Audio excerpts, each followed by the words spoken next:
En el nombre del Padre, del Hijo y del Espíritu Santo. Estuvimos hablando mucho de este ministerio de ser el rostro de Jesús para otros, ¿no? Para aquellos que están alejados, que sufren. Y bueno, me acordé de esta oración que es tan linda, ¿no? Que ojalá podamos, por eso los invito a traer a las personas concretas y poner nuestro deseo de vivir este amor misericordioso de Jesús y que se note en nuestro encuentro con todas esas personas. Así que si les parece, las rezamos juntos.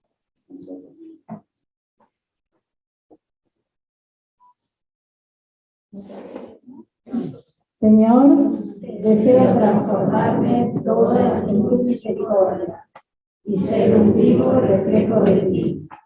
Que este supremo atributo de Dios, es decir, la responsable misericordia, pase a través de mi corazón al prójimo. Ayúdame, Señor, a que mis ojos sean misericordiosos, para que yo jamás me ciele o juzgue según las apariencias, sino que busque lo que es prójimo y ayude a ayudar. Ayúdame, Señor, a que mis oídos sean misericordiosos, para que tome en cuenta las necesidades del prójimo y no sean indiferentes a sus penas y gemidos. Ayúdame, Señor, a que mi lengua sea misericordiosa, para que jamás hable negativamente de mis prójimos, sino que tenga una palabra de consuelo y perdón para todos. Ayúdame, Señor, a que mis manos sean misericordiosas, para que siempre yo descubra, dominando mi propio cansancio. Ahí me equivoqué, perdón. Voy a volver a leer porque ahí se ve que copié mal. Esa es la siguiente estrofa, pero como es muy lindo, lo voy a leer. Ayúdame, Señor, a que mis manos sean misericordiosas y llenas de buenas obras, para que sepa hacer solo el bien a mi prójimo y cargue sobre mí las tareas más difíciles y más penosas. Ayúdame, Señor, a que mis pies sean misericordiosos, para que siempre me apresure a socorrer a mi prójimo, dominando mi propia fatiga y cansancio. Ahora sí seguimos. Ayúdame, Señor, a que mi corazón sea misericordioso, para que yo sienta todos los sufrimientos de mi prójimo.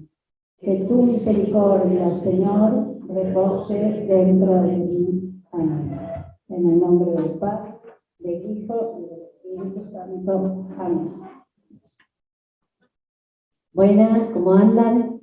Hoy con Mer, durante unos minutos, les vamos a hacer como un repaso chiquitito de lo que vimos la otra vez, porque, bueno, me acercaron algunas dudas y está bueno que queden claras de cómo funciona el servicio. Y también si llegan a surgir nuevas, por ahí que aprovechen a los coordinadores y nos las hagan llegar, ¿sí?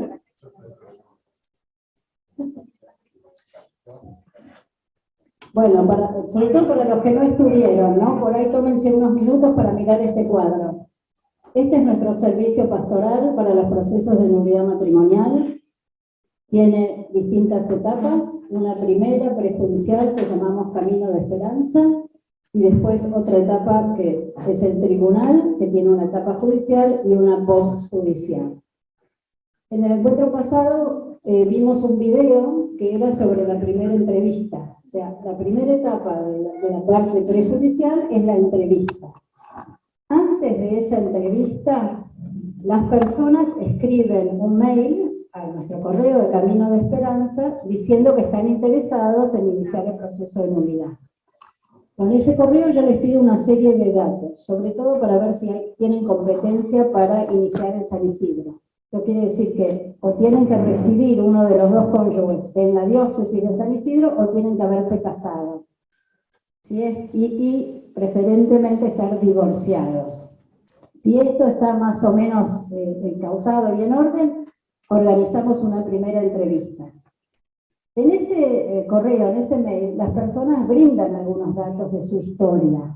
¿no? Y tenemos una pregunta sobre por qué creen que su matrimonio podría ser nulo, cuál podría ser una causal. Entonces eso ya nos da bastante información. Después sabemos dónde vive, sabemos la edad, bueno, una cantidad de datos, y en base a esto ponemos un acompañante y un abogado, que son los que van a la entrevista. ¿Por qué digo esto del correo? Porque no es que la persona llegue y nosotros no sabemos nada de ella. Lo central va siempre para nosotros estar atentos. Más acá, perdón. Porque si no, esta gente no escucha. Me vengo acá. No escuchan los de acá, los de Zoom. No te ven. ¿Acá estoy? Bueno, entonces, siempre vamos a tratar de poner toda la atención para que la centralidad esté en la persona que viene, en el interesado. Entonces, con esos datos se organiza la primera entrevista. Corre un poquito porque está acoplando. No es fácil. Acá, que le escape bien, la idea es que le escape. Y ahora la primera aclaración. Lo que vimos la vez pasada fue un video hecho por actores, no profesionales. Por supuesto fue muchísimo más corta que una primera entrevista, la entrevista es más larga. Y esa entrevista ficticia tenía errores, a propósito tenía errores, justamente para que ustedes en los grupos pudieran ver si estaba claro el rol del abogado, el rol del acompañante, que en base a lo que habíamos hablado del acompañamiento, del discernimiento, bueno, era lo que veían en esa entrevista, ¿no? Nos llegaron algunas dudas con respecto a través de la encuesta y algunos comentarios sobre eso. Vamos a tratar de ir contestando alguna de esas dudas. La primera fue en cuanto a la oración. A muchos como que les choqueó o les pareció forzada la oración de inicio.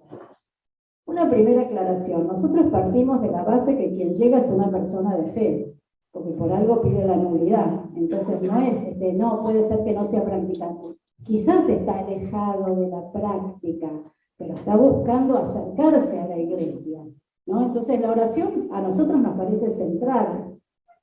Si nosotros sabemos que esa persona tuvo una experiencia dolorosa con la iglesia o viene muy enojado, quizás no lo hagamos al principio de la entrevista, eso puede cambiar. Quizás vamos a empezar la entrevista, vamos a ir ablandando, conociéndolo, para que él nos conozca, al acompañante, al abogado, y quizás vamos a cerrar al final.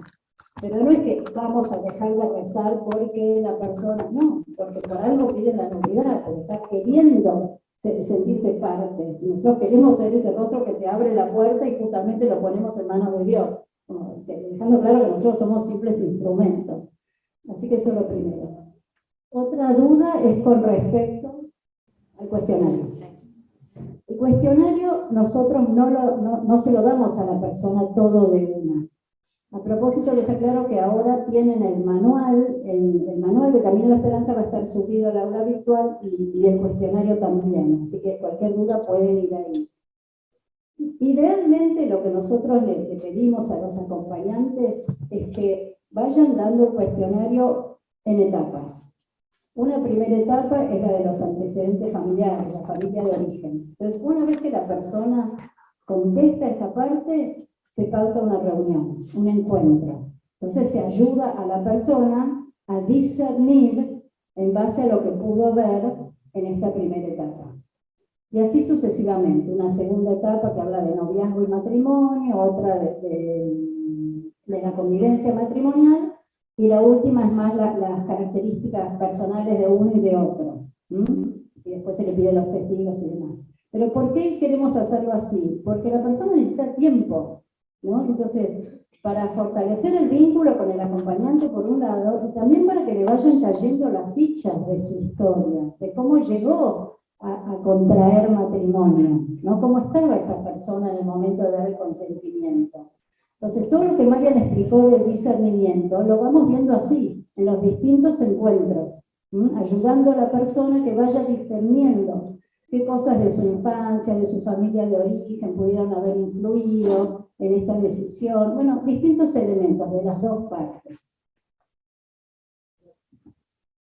Puede ser incluso que la persona en este discernimiento ella misma se dé cuenta que hubo un fracaso y no hubo una nulidad. Entonces, haga el camino, pero no inicie la nulidad, ¿no? En cuanto al cuestionario, algunas dudas que surgieron es ¿qué no leía? Porque es toda la historia de vida de una persona donde se vuelcan cosas muy íntimas, sobre todo si estamos hablando de la realidad matrimonial, ¿no? De una familia. Este cuestionario, a través de Mercedes, le llega al abogado o a la abogada que va a hacer la petición. O sea, esa es la persona que la lee para justamente, digamos, tomar los elementos necesarios. Esto yo creo que lo había dicho la vez pasada, con mucha delicadeza, lo que sea importante y lo que sea necesario para que el juez lo admita, porque no tampoco puedo contar Blancanieves y los 7 enanitos, porque la verdad que no va a tener nada que ver con lo que están pidiendo. Tengo que relatar los hechos de manera tal que eso el juez lo admita para un proceso de nulidad. ¿Sí? Tiene que haber elementos, pero si hay situaciones muy delicadas, tratamos de ponerlas de una manera que no expongan a la persona, porque eso después lo va a leer el ex o la ex. Entonces en esto se cuida un montón ese trabajo, pero solamente lo lee el abogado que la va a preparar. En general quedó bastante definido el rol de Nené y el rol de Guido, el abogado y el acompañante. Hubo alguna duda acerca de por qué el abogado se levantó y se fue. Insisto en esto que dijo Mer, de que en pocos minutos, la verdad que no, es muy difícil, y la verdad que hicieron un trabajo lindísimo los que actuaron, sintetizar lo que es realmente, y lo hicieron para mí muy bien, pero obviamente faltan cosas. Entonces, pareció como que Guido, no sé, casi que se aburrió y se fue. No. A veces, o sea, ¿qué se prioriza? Dos cosas. Una es la centralidad de la persona que está interesada, el que está ahí pidiéndole a la iglesia una respuesta. Esto es lo central. Y lo segundo es el vínculo que se prioriza, y ahí es donde Nené y Guido quisieron enfocarse, es en que el vínculo en ese momento es con el acompañante. El abogado sale de escena, así como hizo Guido, sale de escena hasta el momento que se firma la petición. A ver, esto tiene millones de variantes. ¿Por qué? Porque a veces, como el acompañante ya tomó contacto con la persona, cuando Nené lo recibe a Hugo, era obvio que ya habían hablado en algún momento para que Hugo estuviera sentado ahí, Nené se contactó. Entonces, es importante ver cómo, si ya hubo un vínculo entre ellos dos, el abogado ahí está medio o sea, de relleno, está para explicar el proceso. Pero si la persona todo el tiempo mira al abogado, el abogado se tiene que levantar e irse. O sea, esta es la flexibilidad necesaria que tienen este tipo de entrevistas. ¿Por qué? Porque la persona que está delante de nosotros no sabemos bien cómo llega. Tenemos que ir un poco tanteando. Lo mismo que decía Mer con la oración, que para nosotros es centrante, pero si ves que se sentó y está re enojado, está ansioso y por ahí no es el camino, frenamos, no se hace al principio y se hace al final. O sea, esta es la flexibilidad propia de esto, de estar con una persona que llega muy conmovida digamos, a contar un pedacito de su historia, pero llegan muy movilizados. Entonces, hay algunas cosas que nos pareció que eran bueno recapitular para que no quedaran dudas. Y lo último, si querés, Guido, pasar a la otra. Yo expliqué el proceso judicial, que es, digamos, todo el proceso que se hace en el tribunal, que es, por ponerlo todo, si querés, con distintas etapas. Esto es lo que además se va a ir desarrollando. No lo presenté solamente. Hasta la firma de la petición llegamos, que es como la persona finalmente le pide a la iglesia que revise si su matrimonio fue nulo o válido. Después se le avisa al ex. Hay un montón de cosas que son por ahí, que después nos van a ir diciendo. Fórmula de dudas, que es, el juez dice por qué capítulos, por qué le parece que es nulo. Esto es lo que dice el juez. Después viene la etapa de prueba, que hoy van a hablar bastante de esto, sobre todo de la pericia, la conclusión y después la sentencia.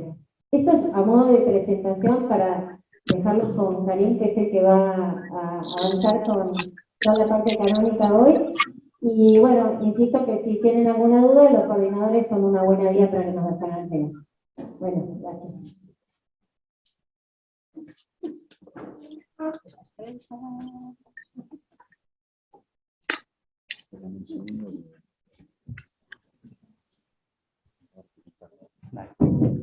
quería que lo presente. Se está escapando. Bueno, ahora vamos a escuchar a Karim, que es abogado, egresado de la Universidad Champagnat de la provincia de Mendoza, es licenciado en Derecho Canónico, egresado de la Pontificia Universidad Católica Argentina, es profesor en la Cátedra de Derecho Canónico de la Facultad de Derecho de la Pontificia Universidad Católica, es defensor del vínculo del Tribunal Metropolitano de Nuestra Señora de Rosario y es juez en nuestro tribunal.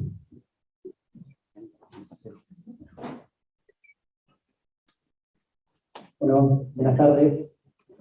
Vamos a empezar. ¿Me escuchan bien? Sí.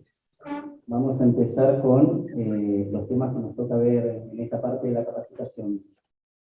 Si hay tema canónico, es hoy.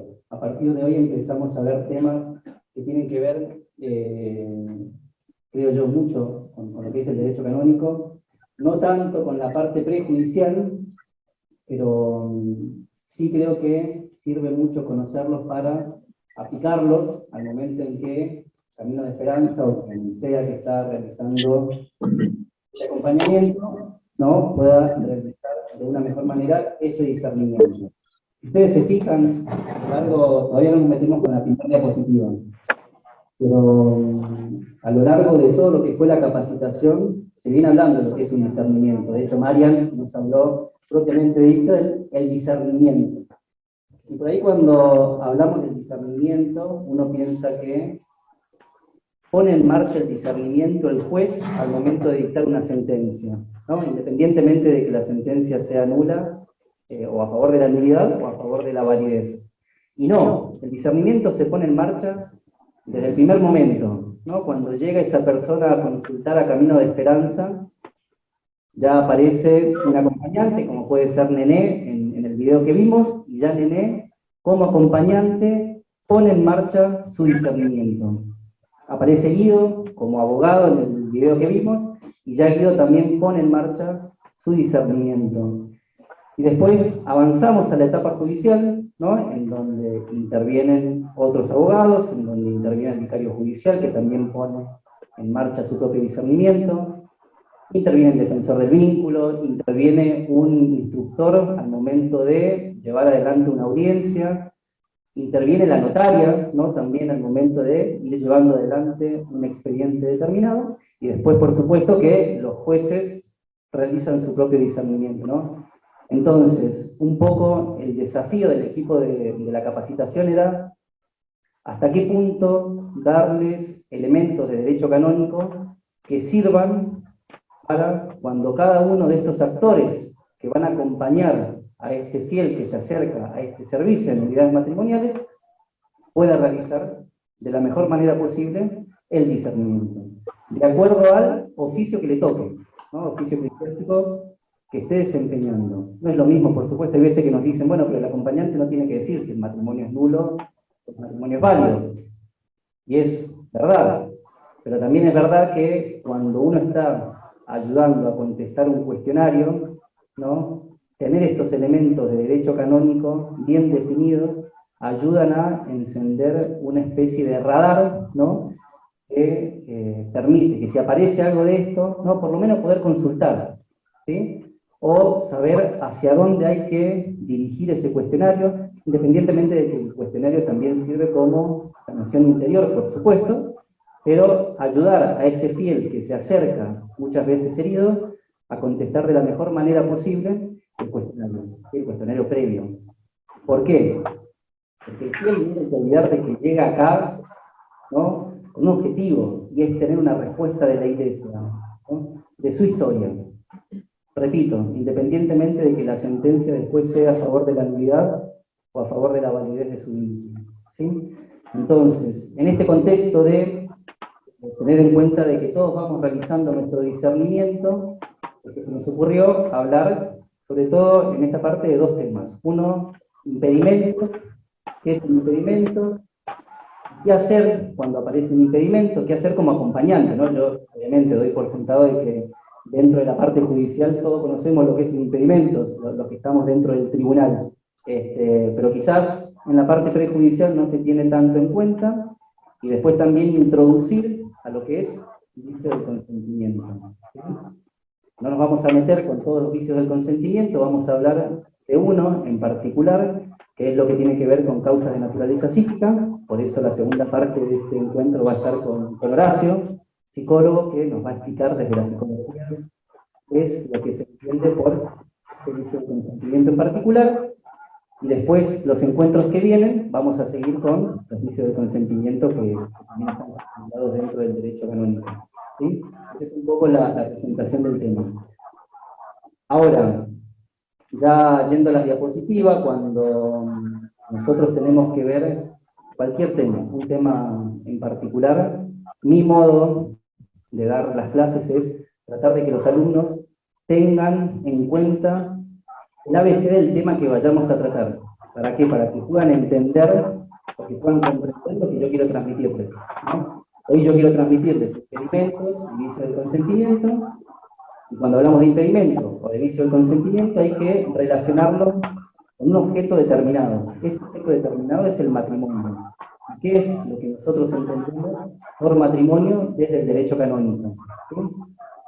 Esta primera diapositiva, si ustedes la leen rápidamente, es lo que ya vimos.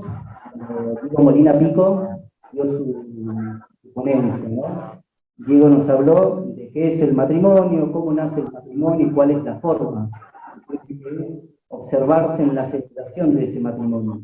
Rápidamente, el matrimonio en el canon 1055, también trabajamos en el grupo, en el punto, el matrimonio, ya lo tenemos que tener muy en claro. Entre varón y mujer, ¿no? Una unión que tiende a perdurar en el tiempo y entra a jugar el tema de la...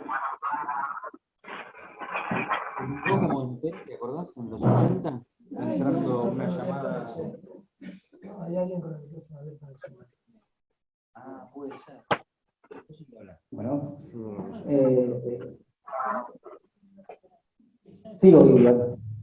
Entonces, unión entre varón y mujer, unión que tiende en el destino a perdurar en el tiempo y entra a jugar la actividad del matrimonio, una unión que está abierta a la vida y entra a jugar lo que es la generación de la prole, la educación de la prole, y una unión en donde esos contrayentes tienen que buscar el bien del otro, ¿no? Y complementarse mutuamente. Eso es el matrimonio.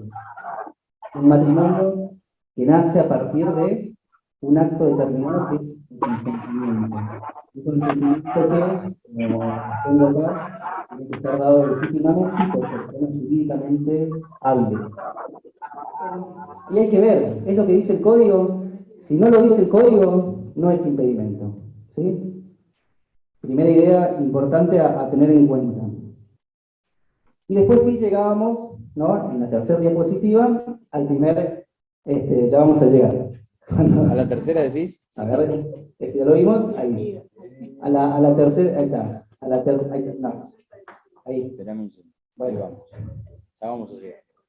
llegamos a la tercera diapositiva. Junto a lo que es un impedimento, ¿no? Existe otro instituto que es la dispensa, ¿no? Entonces, acá el mecanismo, ¿no? El pensamiento que ustedes tienen que tener es, hay un impedimento que a mí me inhabilita para contraer válidamente. Entonces, ¿no me puedo casar? No, la Iglesia me dice que hay ciertos casos en donde yo, a través de este instituto que es la dispensa, puedo pedir a la Iglesia, ¿no? Que esa ley que a mí me impide casarme se relaje. Ahí cuando yo digo es la relajación, esa es la palabra que utiliza el código, una relajación. ¿Y qué quiere decir? Que la ley se relaja, que yo me pueda casar, pero la ley sigue siendo vigente, ¿sí? Para el resto de los fieles católicos, esa ley sigue siendo un impedimento, ¿no? Yo voy a la Iglesia a pedir que esa ley eclesiástica, no es una ley natural, no es una ley divina, es una ley impuesta por el hombre. Esa ley eclesiástica se relaje para que yo pueda contraer válidamente, ¿sí? Y cuando yo estoy acompañando a una persona que se ha acercado a Camino de Esperanza y aparece un impedimento en donde yo digo, ¿qué pasó acá? Digo que tener un elemento en donde yo ver si existe esta dispensa, ¿sí? Esta dispensa es un acto administrativo. Por eso, si ustedes se fijan en las mesas, hay expedientes prematrimoniales, ¿sí? No lo vamos a trabajar ahora, es la idea del trabajo en grupo.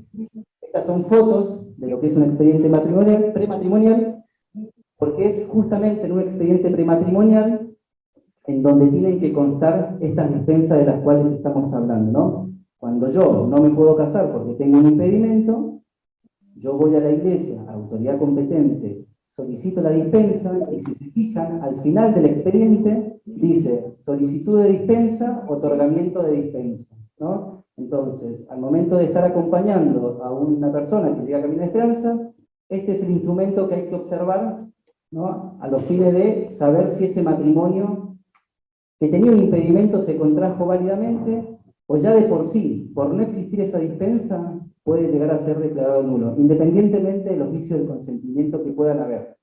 ¿Sí? Es importante.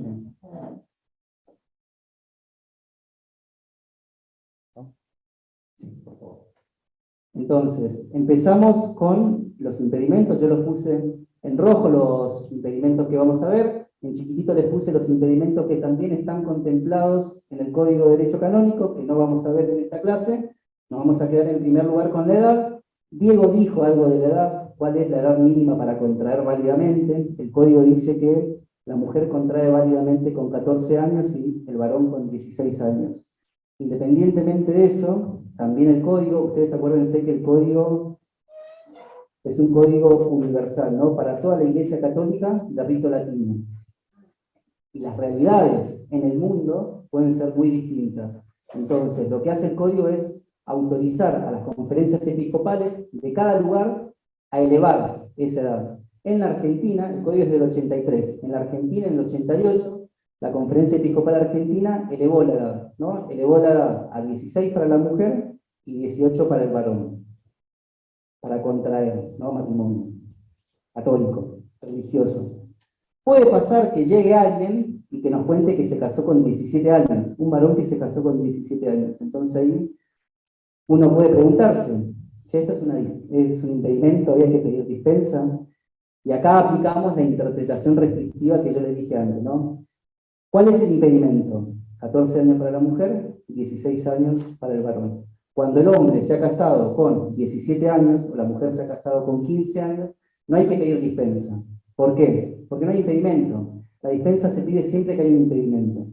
Lo que hay que pedir, que no viene al caso, es una licencia, ¿no? Que es otro tipo de autorización que la Iglesia también tiene contemplado para supuestos en donde entiende que van a contraer personas que necesitan quizás un cuidado especial, ¿no? Para estar seguro de que van a contraer válidamente, de que entienden qué es lo que van a hacer, ¿no? Entonces, se pide una licencia. No es el caso. Lo que es importante que quede claro es que cuando se casan por encima de 14 la mujer o 16 el varón, no hay impedimento, ¿sí? Y no hay dispensa que buscar en ningún expediente prematrimonial. Sí va a haber en el expediente una licencia, que si se fijan también hay dispensa o licencia. Pero no viene el caso, nos quedamos con la dispensa. Puede ser que pase el tema de la edad. El que casi siempre pasa, no sé si los que son acompañantes han tenido algún caso, el impedimento de disparidad de culto. Este es común, porque el impedimento de disparidad de culto es el impedimento que nace cuando un bautizado se quiere casar con una persona que no está bautizada. El amor dicen que no conoce de religiones, entonces puede ser muy común que yo, católico practicante, me quiera casar con una mujer que no está bautizada. ¿Me puedo casar o no me puedo casar? Me puedo casar. Hay un impedimento. Tengo que pedir la dispensa por disparidad de culto o culto dispar, ¿no? Son los dos nombres que significan lo mismo de este tipo de impedimentos. Si yo no pido la dispensa, ese matrimonio va a haber sido celebrado de manera inválida, ¿sí? Muy similar a lo que es el impedimento de disparidad de culto, es lo que llamamos en el derecho canónico matrimonio mixto. Esto también pasa un montón. Y puede ser que el acompañado, que llega a contar su historia, cuenta que se casó con una persona que está bautizada pero que está bautizada en una iglesia, el código dice comunidad eclesial, que no está en plena comunión con la iglesia católica. Es el típico caso de los protestantes, ¿no? Un evangélico. Yo me caso con una chica bautizada en una iglesia evangélica. Ese supuesto, nos preguntamos al igual que hacíamos con la edad, ¿es un supuesto de impedimento, sí o no? Y si es impedimento, habrá que pedir dispensa, y si no es impedimento, no habrá que pedir dispensa. No es impedimento. ¿Por qué? Porque no lo dice el código. El código habla de persona bautizada, ¿no? Católico, con una persona no bautizada. Acá entra a jugar un concepto de bautismo válido, ¿no? La Iglesia reconoce como válido el bautismo que ha sido recibido en una iglesia evangélica. No está en plena comunión con la Iglesia católica, pero es un bautismo válido, ¿sí? No es el mismo caso que un judío, que un no bautizado, que un musulmán. Estos casos entrarían dentro de lo que es el impedimento de disparidad de culto. Entonces, cuando aparezca una persona que nos viene a contar que se separó de su mujer, o si es una mujer que se separó de su marido, y estaba bautizado en otra iglesia, lo primero que hay que hacer es ver si el bautismo de la iglesia en particular, ¿no?, que estemos hablando, es un bautismo reconocido por la Iglesia Católica. Si es un bautismo que está reconocido por la Iglesia Católica, entramos dentro de matrimonio mixto. No hay que pedir ninguna dispensa porque no hay impedimento. Si es un bautismo que no va a estar reconocido por la Iglesia Católica, estamos dentro de un impedimento de disparidad de culto, por lo tanto, hay que pedir un impedimento. Una dispensa. ¿Sí? El resto no los vemos, el de rapto, crimen, voto, orden sagrado, pasamos, Guido, por favor, al que sigue, y es el tema de la consanguinidad. Este también pasa un montón, el casarse con un pariente. Típico caso, me casé con mi prima, o mejor dicho, llego a Camino de Esperanza y me separé de mi prima, ¿no? Me había casado con mi prima y me separé de mi prima. Acá lo que hay que ver, si yo les digo, el impedimento consiste en la prohibición de casarse en línea recta, sin distinción de grado y en línea colateral hasta el 4º grado. Alguien que es abogado o que entiende cómo se cuentan los grados de afinidad o de consanguinidad, seguramente me va a entender. El que no es abogado me mira como diciendo, no sé de qué me estás hablando. Entonces, antes de seguir, si pasamos a la próxima diapositiva, pusimos este cuadrito para contar rápidamente cuáles son las líneas y los grados. Acá, si ustedes se fijan, nos quedamos con la parte rosada. Yo, ¿no?, en el medio. Podemos estar unidos, o bien por vínculos de consanguinidad, que es el vínculo que nos une a nuestra familia de sangre, ¿no? De ahí viene consanguíneo. El vínculo que me une con mi papá, con mi hermano, con mi abuelo, con mi hija, con mi nieta, con mi bisnieta, con mi tío, con mis primos. O podemos estar unidos por vínculos de afinidad. El vínculo que me une a mí con los consanguíneos de mi mujer, ¿no?, que sería el lado verde. El lado verde lo dejamos. Lo puse porque lo encontré en internet, pero no me quiero meter con el lado verde, nos quedamos con el lado rosado. El código nos habla de dos líneas, ¿no? Una línea recta, ascendente o descendente, o una línea colateral. Entonces, cuando hablamos de la línea recta, es el vínculo, ¿no?, la línea o el grado de parentesco que yo tengo, o bien para arriba o bien para abajo, con mi mamá, con mi abuela, con mi bisabuela, con mi tatarabuela, o bien para abajo, con mi hija, con mi nieta, con mi bisnieta o con mi tataranieta. Línea recta ascendente o línea recta descendente. Y cuando hablamos de la colateralidad, ¿no?, es el vínculo que yo tengo para el costado, con mi hermano, con mi primo segundo, con mi tío, con mi sobrino, ¿no? No voy ni para arriba ni para abajo, sino que voy para el costado. Entonces, tener en cuenta que hay dos líneas, ¿sí? Recta y colateral. Y después hay que aprender a contar los grados, ¿no? Entonces, vamos a ir pasando de generación en generación contando de a un grado. Y así vamos a saber qué grado nos une con el pariente que querramos saber, ¿no?, en qué grado estamos unidos. Si yo quiero saber qué vínculo tengo con mi papá, digo 1er grado, en línea ascendente. Con mi hijo, 1er grado, en línea recta, descendente. Con mi abuelo, primero papá, segundo mi abuelo, ¿sí? Se entiende. Cuando yo quiero ver la colateralidad, no ver hacia el costado, qué grado me une, lo que tengo que hacer es ir al punto, ¿no? Al tronco en común, decimos en el derecho, para una vez que llegamos a ese tronco en común, bajar hacia ese pariente que queremos ver. Si yo quiero saber qué grado me une con mi hermano, el tronco en común, ¿quién es? Papá y mamá. Entonces, primer grado papá y mamá, segundo grado, en línea colateral, es mi hermano.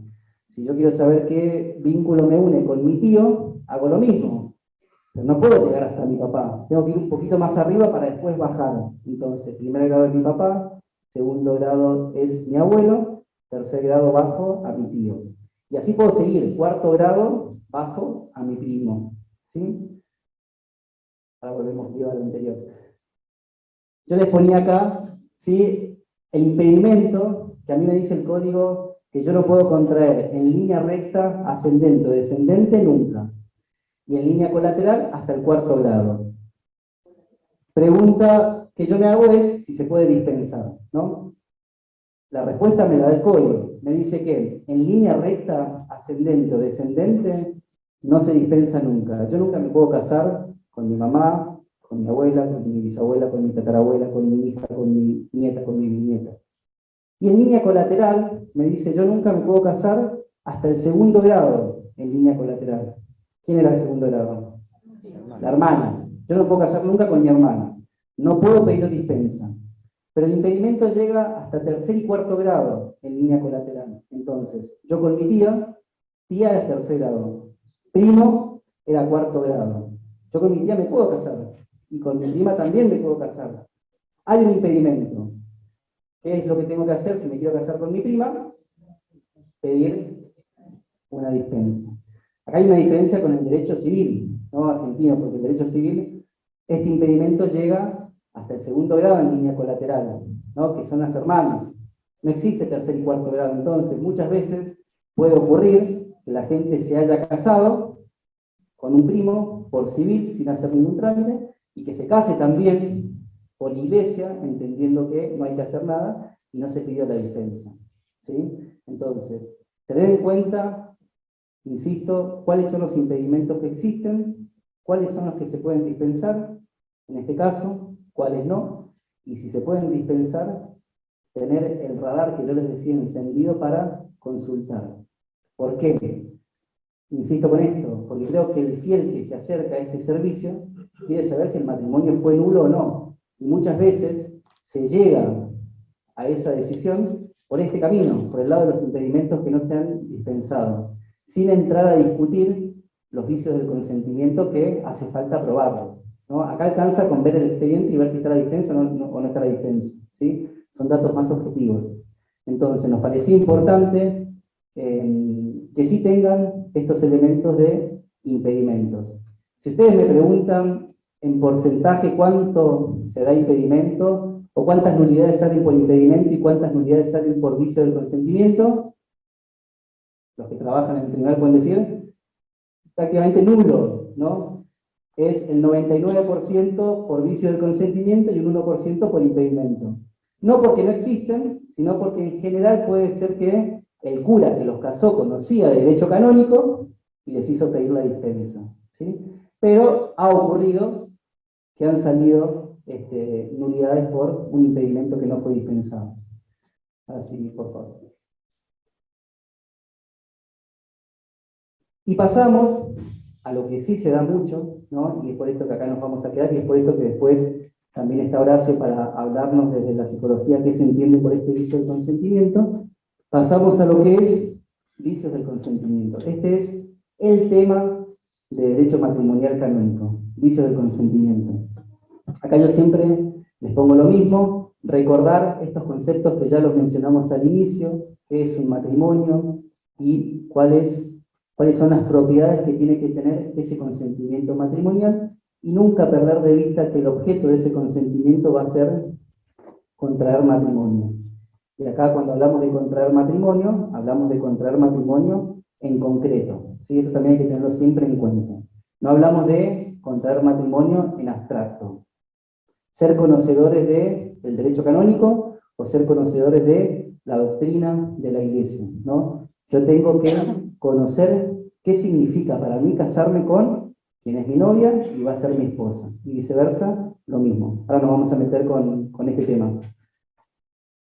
Cuando yo entiendo que este consentimiento, como les decía al inicio, tiene que estar dado por una persona jurídicamente hábil, tiene que ser manifestado de manera legítima, lo que estamos diciendo, ya se lo dije, tiene que estar prestado libre de vicios ese consentimiento.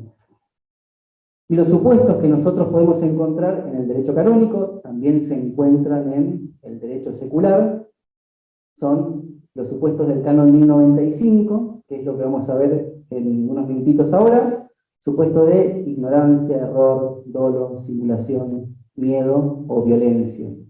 Esto los dejamos para las clases que vienen. Hoy nos quedamos con canon 1095 y pasamos, Guido, a la última diapositiva. Y por ser la última diapositiva, no quiere decir que sea la menos importante. Lo hicimos a propósito. Es la más importante. Creo que es la más importante de la capacitación en lo que tiene que ver a derecho canónico. Si tuviésemos que hacer también un porcentaje de cuáles son las causas por las cuales se llega a una nulidad matrimonial, yo diría que el 90 o el 80% es por este canon. Y el resto, ¿no? O bien simulación, o dolo, o miedo, lo vamos a ver después, pero en general salen por este canon. Y si tuviese que decirles en cuántas peticiones, en cuántas demandas, demanda barra petición, es lo mismo, en cuántas peticiones se invoca este canon, yo diría que en el 100%. Siempre va a meter este canon. No porque sea fácil de probar, sino porque son las causales que tienen que ver con causas de naturaleza psíquica. Y cuando nos metemos en las causas de naturaleza psíquica, y no voy a hablar porque está Horacio acá escuchándome y no quiero decir cualquier burrada, pero en general son causas que el contrayente no conoce, ¿no? Que están. Cree que está dando un consentimiento matrimonial válido, ¿sí?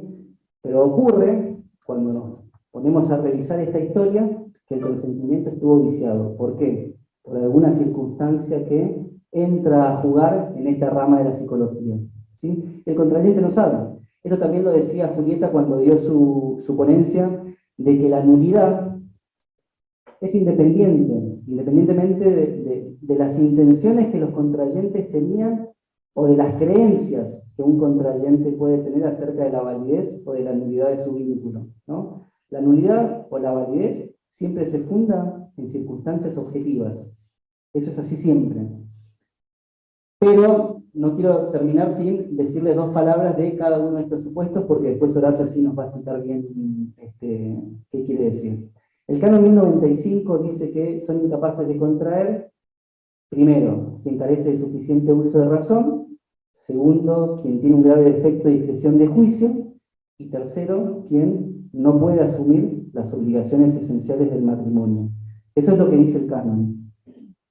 Sin meternos en la parte psicológica, sí quiero que tengan en cuenta algunos conceptos para después sí escucharlo a Horacio.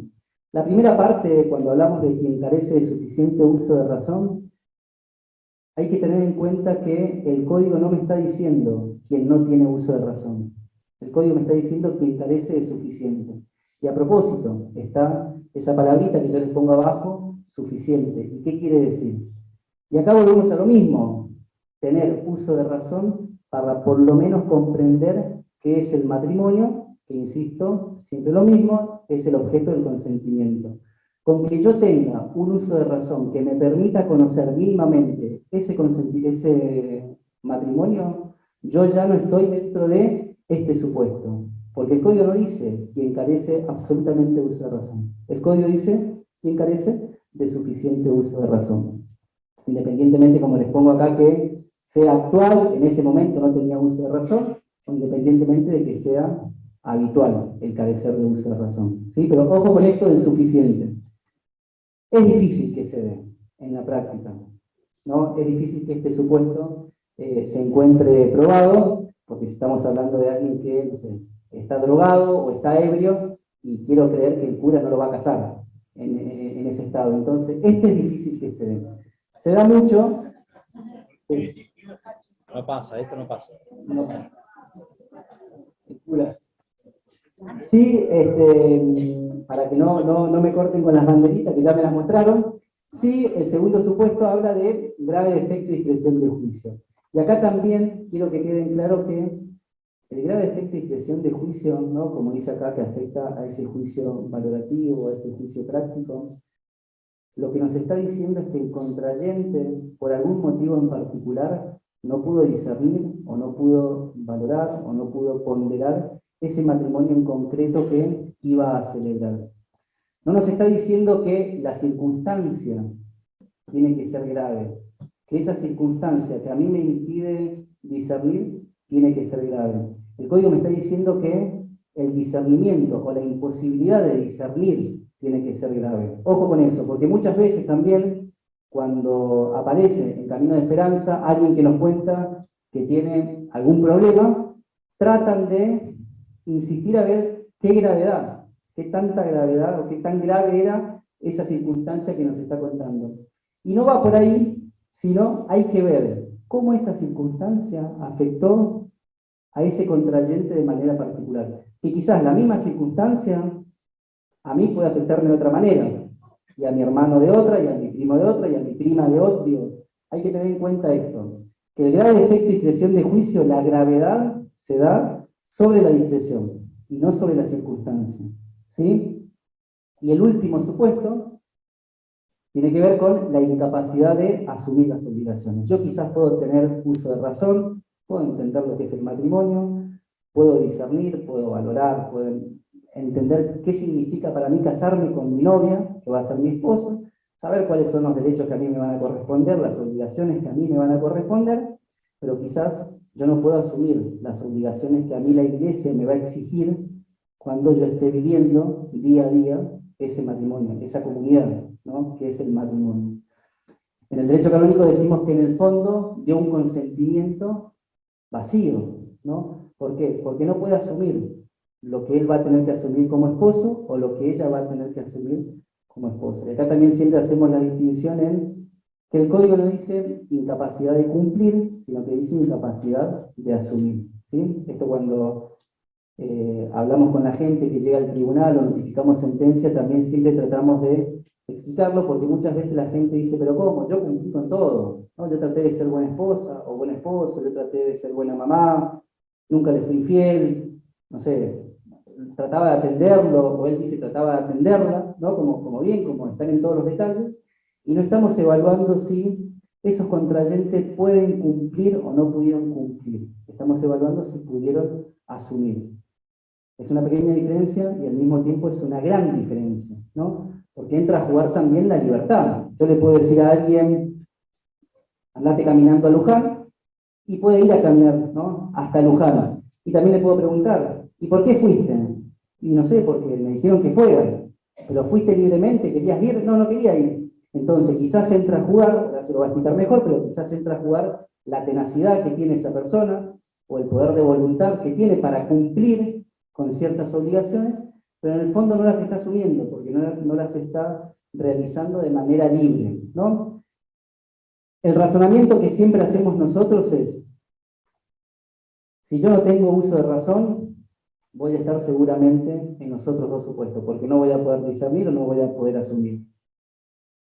Si yo no estoy en el primero, puede ser que encuadre en el segundo. Y cuando encuadro en el segundo, posiblemente también encuadre en el tercero, porque si yo no puedo discernir, difícilmente después pueda asumir las obligaciones del matrimonio. O puede ser que no esté ni en el primero ni en el segundo, y sí encuadre en el tercero.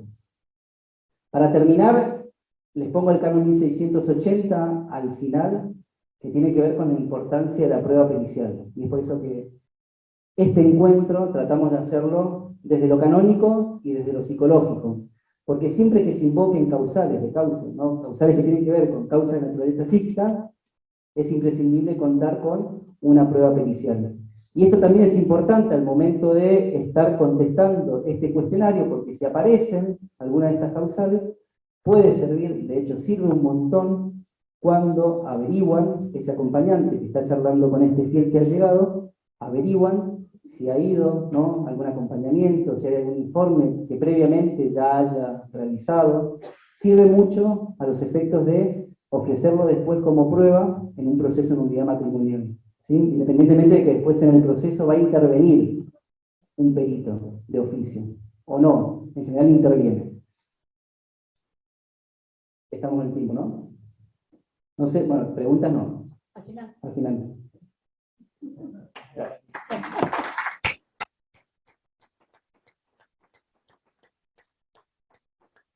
Me ha tocado ponerle la mano a la película, no sé cómo. Bueno, ahora les damos 20 minutos para tomar un café, ir al baño, WhatsApp, lo que necesiten, y 19:20 nos vemos de vuelta. Bueno, ahora vamos a la segunda parte de la charla, donde vamos a hablar, yo no, Horacio, hablar de las unidades desde el punto de vista psicológico.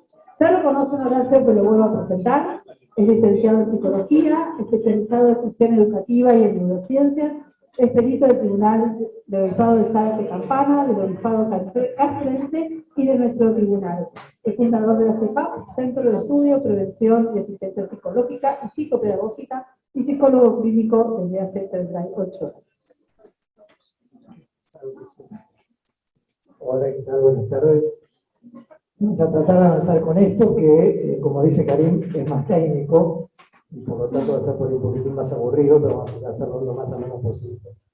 Vamos a meternos en este tema de los vicios del consentimiento, que es cuando uno de los contrayentes presenta algún defecto grave. Es bueno recordar esto, con que uno de los dos presente un defecto alcance.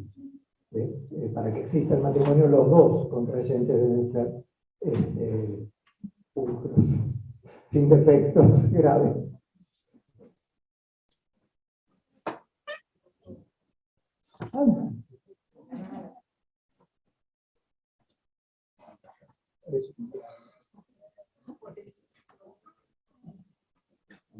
A ver.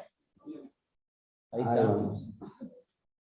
Un defecto que tiene que ser grave es el vicio de consentimiento. ¿Por qué grave? Porque nadie es perfecto. Claramente todos tenemos defectos. Pero hay ciertos defectos que son graves y que afectan lo que se llama la capacidad consensual, o sea, la capacidad de dar un consentimiento válido. Este defecto, antes que nada, debe ser previo al momento del casamiento. Por eso se me ocurrió ilustrarlo con este conjunto de tazas verdes que pedimos a Mercado Libre. Cuando abrimos la caja nos encontramos con este desastre. Este desastre es previo a mi compra, por lo tanto yo puedo reclamar. Ahora, si esto es el efecto de yo soy una bestia lavando las tazas, no puedo reclamar. El defecto tiene que ser previo al consentimiento. Y su gravedad, vamos a tratar de entender qué es esto de gravedad, porque la gravedad siempre es relativa a algo. Siempre es relativa a algo. El texto dice, su gravedad es relativa a la capacidad necesaria para validar el consentimiento matrimonial. O sea, la aptitud consensual. La gravedad de un defecto es en virtud de la función, digamos, del objeto. En este caso es el objeto matrimonio, pero pensémoslo en el objeto taza, que es más fácil de pensar. Si nosotros pensamos que yo me compré este juego de tazas para tomar café bien caliente y me llegaron así, claramente todas presentan un defecto grave. Algunas más ostensibles, como esta del medio. Pero si yo tomo café con esta y no me avivo y lo tomo del lado que está fisurado, me tiro todo el café encima. Y posiblemente si el café está muy caliente, aún con esta taza se me quemen las manos. Entonces este es un defecto muy grave si el objetivo es tomar café caliente. Ahora, si yo las pongo para hacer una plantita, una suculenta con tierra, la cosa cambia. Acá la puedo armar, acá la puedo armar. Hasta acá la puedo armar. Esta ya no, esta ya tiene un defecto grave, no me sirve para eso. O si las tengo para hacer un lapicero. Algunas me servirán, otras no. ¿Se entiende? La gravedad del defecto está orientada al objetivo, es específica al objetivo, no es una generalidad, como decía Karim. Por eso, bien, creo que lo hago funcionar en la computadora. Por eso el defecto puede no ser clínicamente grave, pero sí jurídicamente grave. ¿Qué sería grave? Para mí, como psicólogo, yo tengo un parámetro de gravedad. si estas tazas fueran personas, y una persona con el asa rota más o menos funciona, está un poquito de ayuda y la va llevando. Claramente esta persona está en otros problemas, o está partida en medio. Y esta tiene una impresión de que funciona, pero en realidad está más rota que la anterior porque pronto se desarma. O sea, voy a tener una mirada de gravedad clínica, pero a mí cuando me convocan como perito, eso no me interesa pensar la gravedad jurídica que pueda presentar esa persona. Por eso vamos a entrar, ¿qué sería la gravedad jurídica? Básicamente, gravedad jurídica sería cuando alguno de los ministros no tiene la aptitud necesaria para entender lo que es el matrimonio, para querer, o sea, para elegir el matrimonio, o para poder llevar adelante algún aspecto esencial del matrimonio sacramental. Entender, querer o poder son las tres palabras claves para ir entendiendo el famoso 1095 que nos presentaba Karim hace un ratito. Y esto es un poco cruel, es 3 de 3. ¿Sí? Si esto es un partido de tenis, gané 2 sets, perdí 1, gané el partido. Acá no, tengo que ganar los 3. Es 3 de 3. Es como un auto, con 4 ruedas no anda. Necesita las 4. Si le falta una, ya no funciona. Cualquiera de estas 3 que está afectada, cae el total. ¿Se entiende? Vamos a entrar ahora a ver qué es esto de entender, querer y poder. Pero antes les quiero traer a esta personita que vimos en el segundo encuentro, esta personita con la que nos encontramos cada vez más habitualmente, porque epidemiológicamente es una organización del psiquismo, del estado anímico de la persona cada vez más frecuente, que es la persona que está rota y fragmentada, como la imagen de alguna manera lo representa. ¿Por qué? Porque ha tenido determinadas experiencias infantiles, esto lo decíamos todos en un encuentro, o a lo largo de su vida, que fueron impidiendo que se arme, se cohesione esa identidad de la que hablábamos de una manera razonable y sustentable que soporte la integridad misma de la persona y su vínculo con el exterior. Cuando esto no sucede, lo que se genera es este primitivismo psíquico, o sea, un psiquismo que no alcanza a desarrollar los estándares esperables para lo que sería la madurez de un adulto, digamos, ¿sí? En algunos de sus aspectos, en varios o en todos. Eso es el primitivismo psíquico. Le faltan piezas, le falta un jugador, ¿sí? O a veces varios.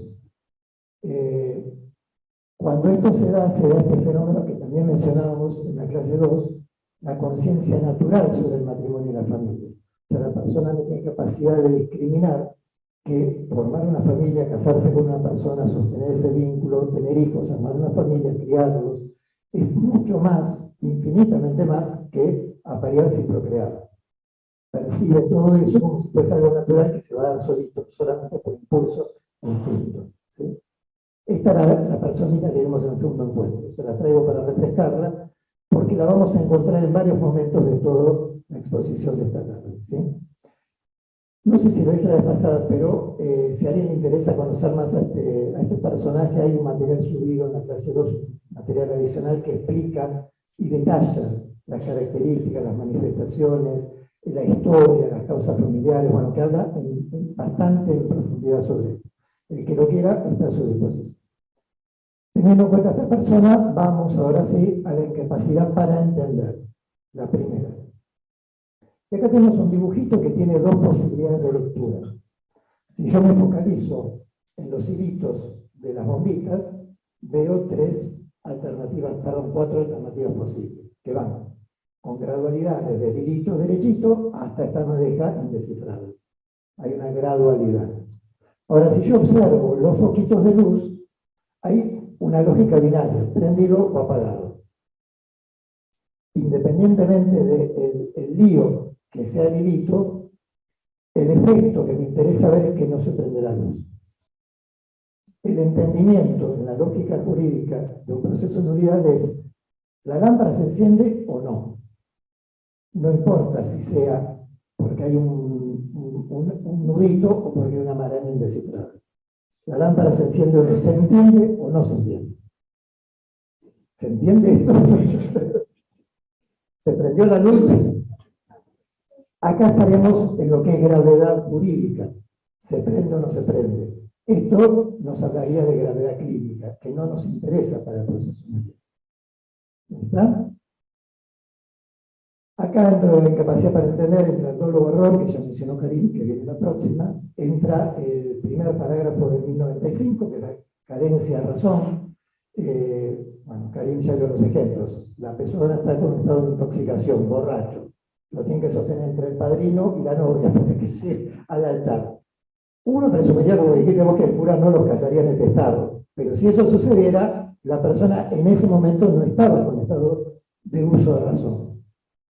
No importa que el día anterior sí y el posterior también, en ese momento no lo está. Estamos ahí con un nudito complicado, porque hay que llegar borracho al crecimiento, pero se puede desatar, más o menos fácil. Y da lo mismo, no sé, vamos a la psicosis, de grado de más desorganización psíquica, el tipo está totalmente loco, delira, se cree Napoleón, confunde su bicicleta con el caballo, y bueno, si no sabe diferenciar la bicicleta del caballo, difícilmente puede diferenciar qué es casarse y qué no es casarse. ¿Se entiende? No hay uso de razón suficiente, como decía acá. Sea un nudito chiquito o un nudito grande. ¿Sí? Después está el parágrafo 2 de 1095, que es el grave defecto de discreción del juicio que ya mencionó Karim. Y acá una clave para entender también este power, que es cuando aparecen letras azules. Eso nos está indicando que ahí es donde tenemos que prestar atención, porque esto es lo que se da, como decía Karim, en el 80, 85, 90, debe ser una estadística, de los casos que se presentan y que salen. Esto es con lo que normalmente nos vamos a encontrar. Este grave defecto de discreción del juicio. Algo que no dije y que es importante. La carencia de razón hace referencia a una falla a nivel cognitivo e intelectual. O sea, lo que no funciona es el raciocinio, ¿sí? La intelectualidad de la persona. Es el que confunde la bicicleta con el caballo. Es un nivel racional. Si esto está afectado, todo lo demás está afectado. No hace falta hablar más de nada, como decía Teresa. Si tenemos 1095.1, los demás ya sabemos que van a estar afectados. No puede ser de otra manera. Pero lo interesante es que una persona puede funcionar a nivel cognitivo e intelectual, pero no tener un nivel de entendimiento a nivel de comprensión emocional o afectiva. Y acá entra también lo que decía Karim, que no es el matrimonio en general. Es el matrimonio en particular con una persona concreta, en un momento concreto de mi vida, del mundo, de la sociedad, etcétera, etcétera. Yo puedo estar dando esta clase, puedo saber un montón de esto, puedo dar hermosos ejemplos, hacerla súper dinámica y padecer de grave defecto de discreción de juicio. No hay ninguna ley que me lo impida. No es una cuestión de lo que uno aparenta, es de lo que uno le pasa adentro. Yo me voy a casar, realmente entiendo lo que esto significa, lo que me va a significar a mí, los cambios que me van a poner en mi vida, lo que va a hacer convivir con esta persona concreta, que ya conozco, o que no conozco. Entonces, ¿por qué me voy a casar? Bueno, ¿se entiende lo que es este defecto?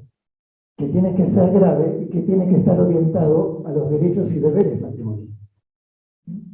Voy a poder sostener la fidelidad, me conozco, yo todo el noviazgo hice cualquiera. ¿Por qué por casarme esto va a desaparecer?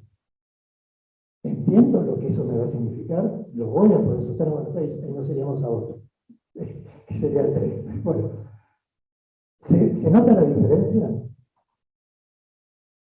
Yo puedo ser teólogo, puedo ser canonista y padecer de esto, porque es otra cosa, no es una falla racional, es una falla afectiva. ¿Estamos?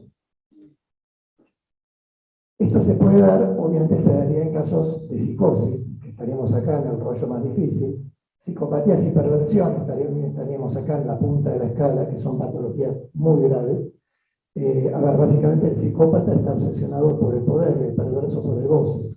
Claramente ninguno de los dos va a tener en cuenta el bien del cónyuge, una de las obligaciones fundamentales y esenciales que hacen al matrimonio, porque su patología no se lo permite. No es que no quieren, no tienen las condiciones. Este es el punto. Se puede dar a veces en neurosis grave, que por ahí la ubicaremos ahí como en el medio, ese rollo que está de un lado medio en la mitad, digamos. Y de vuelta a la letra azul, que es lo que nos encontramos más habitualmente. Trastornos por déficit narcisista. Trastornos por déficit narcisista es la personita rota del principio, por eso se les está refiriendo. Es este que tiene la identidad mal armada, que tiene la autoestima siempre en continua falta de cohesión, dudando sobre ella. Si para el psicótico, para el psicópata, el otro no existe, para el que tiene un déficit narcisista existe, pero no lo registra, no lo puede conocer, proyecta su propio mundo interno sobre el otro, y cree que el otro es como él, no diferencia qué soy yo y qué es del otro. Yo tengo un sentimiento y se lo atribuyo a la otra persona, tengo una necesidad y pienso que es la de ellos. El clásico ejemplo es cuando le compra a la otra persona aquello que yo quería que me compren a mí. Digamos, no diferencio entre el yo y el no yo. Estas son algunas características de este tipo de trastorno. Que lo ubicaríamos es un trastorno serio como a mitad de camino entre lo neurótico y lo psicótico. ¿Sí? Algo que también se ve mucho son distintos trastornos de la personalidad. De esos hay un montón. En el DSM-5 pueden ir a buscar, es un manual de psiquiatría que codifica todos los trastornos mentales a nivel global. Y hay un capítulo específico de trastorno de la personalidad. Hay muchos, les menciono uno solo que es también el más frecuente que vemos, que es el trastorno de personalidad dependiente. El trastorno de personalidad dependiente es una persona que en esencia cree que no puede estar solo, que no tiene las condiciones, la autonomía suficiente para vivir solo, para arreglársela solo. Necesita siempre alguien que lo cuide, que lo proteja, que le diga lo que tiene que hacer, cómo lo tiene que hacer, qué tiene que decidir, qué no tiene que decidir. Es uno de los síntomas más clásicos de esta persona es el que termina un vínculo y arranca con el otro inmediatamente, ¿sí? Y a veces solapando, termina con uno cuando ya arrancó con el otro. Y vemos en muchos casos que lo que se hace en estos casos es dejar la dependencia con los padres cuidadores y trasladarla al cónyuge cuidador. Entonces la relación no se establece en términos de paridad. Somos dos iguales. No, yo estoy acá para que vos me cuides y me protejas. Y vos me vas a decir qué es lo que tengo que hacer y qué es lo que no tengo que hacer. ¿Se entiende más o menos por dónde pasa el tema de este cuadro? Los trastornos de personalidad también los tendremos como que a mitad de camino de gravedad psicopatológica. Estas cosas a veces no se ven a simple vista, ¿sí? Lo que está acá en la madeja negra y oscura se suele ver, se suele percibir. Lo que está en el medio no se ve tan fácil. Y lo que está acá menos todavía. Y ahí entraría, por ejemplo, la inmadurez afectiva, la grave inmadurez afectiva. Todos estos cuadros tienen inmadurez afectiva, ¿sí? Todos. Y es lo menos que les pasa. Pero puede ser que aparezca un cuadro de inmadurez afectiva sin ninguna otra organización patológica demasiado severa. ¿Qué es la inmadurez afectiva? Cuando el grado de evolución de la afectividad de una persona no se condice con su edad cronológica. ¿Sí? Cuando tengo en el DNI 25 años, pero en mi forma de sentir y de vivir y de vincularme y de registrar al otro y de reaccionar, tengo 12. ¿Se nota la diferencia? ¿Por qué se puede producir inmadurez afectiva? Por 27 millones de causas. La existencia de un trauma puntual que existió en algún momento, porque la pérdida de un padre, de una madre, una situación de abuso, y que impactó y que generó una fijación en la evolución madurativa afectiva. La persona siguió madurando racionalmente, intelectualmente. Capaz que es un profesional exitoso, CEO de una multinacional, pero afectivamente es inmaduro. En sus vínculos es inmaduro. Y en sus elecciones es inmaduro. Y si es inmaduro, va a tener esta falla de comprensión emocional y afectiva para entender qué es el matrimonio y qué le va a demandar. ¿Se entiende qué es la inmadurez afectiva? ¿Queda claro? Vamos para incapacidad para querer o para elegir el matrimonio o alguno de sus fines esenciales. Simulación total y parcial o parcial se va a ver la próxima. Violencia medio grave también se va a ver la próxima, pero no puedo dejar de mencionarlo porque tiene un componente emocional y porque hay letras azules. O sea, porque es algo muy frecuente. Acá en amenaza física, esto es el clásico, entra el novio o la novia y el padre de la novia con la escopeta, digamos, atrás, porque la dejó embarazada a la hija. Ahí no estaría, no soy canonista, pero me parece que no estaría funcionando la validez del matrimonio. Una coacción económica también puede ser, pero me voy a quedar en la amenaza afectiva, porque muchas veces las amenazas afectivas pueden tener que ver con una coacción externa, por una sumisión infantil a los padres, a los que se les tiene un temor reverencial, y se hace lo que papá y mamá dicen y sigue esa línea. Obviamente acá no solo habría el temor como causal, también habría otras. No hay ninguna ley que dice que solamente puedes tener una causal. ¿Sí?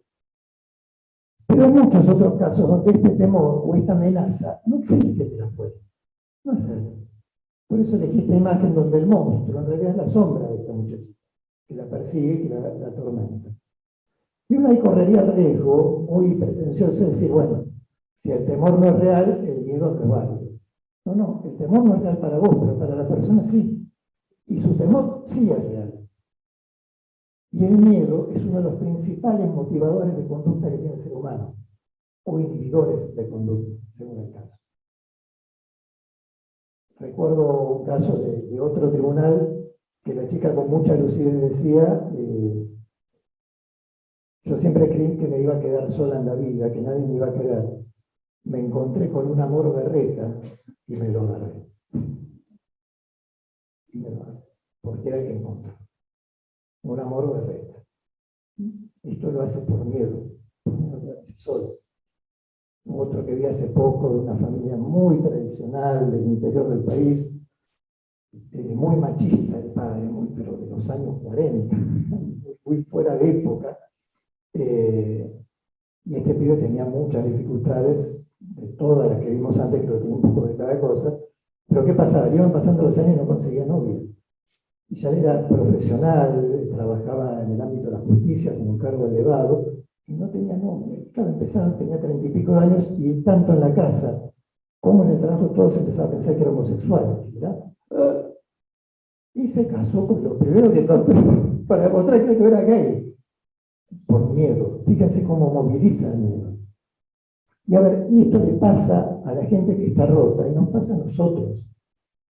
Si yo ahora agarrara mi mochila y revoleo al centro del salón una serpiente de importantes proporciones y colores vívidos, seguramente todos saldríamos corriendo. Porque yo le, no, tranquilos, no pica, es mansita, no es venenosa. No, no voy a probar. La razón que yo les pueda transmitir no va a ser argumento suficiente para impedir que salga corriendo. También pueden decir, bueno, vos decís que no es venenosa, yo qué sé. Ok, cambiamos el ejemplo. Lanzo hacia el centro del salón una bolsa de la cual salen 200 cucarachas voladoras de las grandes, gorditas. También van a salir corriendo. Y las cucarachas ni pican, ni muerden, ni son venenosas. Y esto lo sabemos intelectualmente. Pero a ver, ¿a mí qué me pasa? Yo una cucaracha le doy 17 pisotones.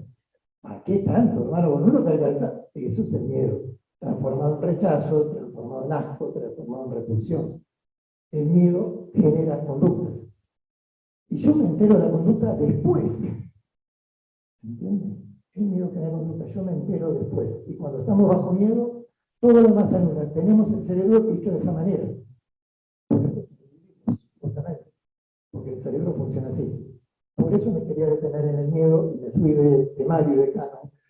Pero volvemos al nuestro viejo y querido 1095. Y vamos a la incapacidad de poder, o sea, de poder llevar adelante las obligaciones esenciales del matrimonio. Por causa, bueno, 1095.3, de vuelta al etiqueta azul. Acá podemos ver distintas motivaciones por las cuales la persona está impedida de llevar adelante las obligaciones esenciales del matrimonio. Esta es de las más frecuentes de este tipo. Vivimos en una sociedad donde la homosexualidad durante muchos años fue condenada. Mucha gente se casó, consciente o no de su homosexualidad, pero en algún momento se encontró con su homosexualidad. Y por ahí, como decía Karim, cumplió con todo, pero desde el mandato y de cumplimiento, no pudiendo asumir. No pudiendo asumir. ¿Por qué? Porque era homosexual, no podía desear a su mujer, por ejemplo. Y no podía buscar su bien integralmente porque no tenía la capacidad, no tenía la condición. De esto se ve mucho. Que se hayan casado, que tengan hijos y nietos, no cambia nada. Porque la homosexualidad es un vicio preexistente, porque es constitutivo. Adicciones, drogadicción, bueno, sexopatía. Como una persona adicta al sexo que lo único que puede pensar es en tener relaciones sexuales con lo que sea. ¿Cómo le vamos a hablar del bien de la fidelidad? Difícil que pueda asumir este compromiso. O el adicto, el drogadicto, que vive para la droga. No el pibe pibe que se fuma un porro a fin de semana. El adicto, que roba lo que sea para conseguir un mango para tener un poco más de droga, que comete ilícitos de cualquier tipo y a cualquier persona para poder tener un poco más de droga. Bueno, ¿cómo puede armar una comunión de amor y de vida con otra persona? Pero también hay motivos vinculares. Grave inmadurez afectiva, lo vimos en el 1995-2, trastornos por déficit narcisista de la personalidad. Esos personajes, de los que ya hablamos en el anterior canon, acá también recaen. Como decía Karim, si tenés el 2, tenés el 3. Casi seguro. Por ahí no se demuestra, porque esto también tiene que ver con las pruebas, puede demostrar el 3, pero no el 2, seguro que lo tenés. Porque eso es clínicamente, ¿sí? Porque no está la base para el otro. ¿Vamos hasta acá? Esta es una pregunta que me hacen muchas veces. Viene Juan y Marta a pedir la nulidad, se casaron hace 38 años. ¿Cómo podés saber cómo estaba el tipo en aquel momento? Es una buena pregunta. ¿Cómo podemos saber si hubo un defecto grave previo al matrimonio cuando esto pasó hace un montón? No se casaron hace un año, hace 2. Pero yo les tomo un psicodiagnóstico y más o menos sé que va a ser lo mismo porque no hubo tiempo de cambiar y de madurar, de crecer, de transformar o de sanar. ¿Cómo puedo saber esto? Bueno, para esto está todo el proceso judicial. Que ya hoy nos presentaron un primer panorama, les voy a presentar otro segundo panorama.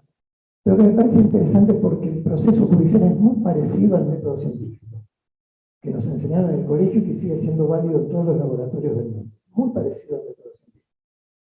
Porque una persona que tiene dudas sobre la validez de su matrimonio se presenta al tribunal y hay un tribunal que examina, observa lo que le pasó a esa persona y puede o no, pero puede encontrar indicios de potenciales causales de nulidad.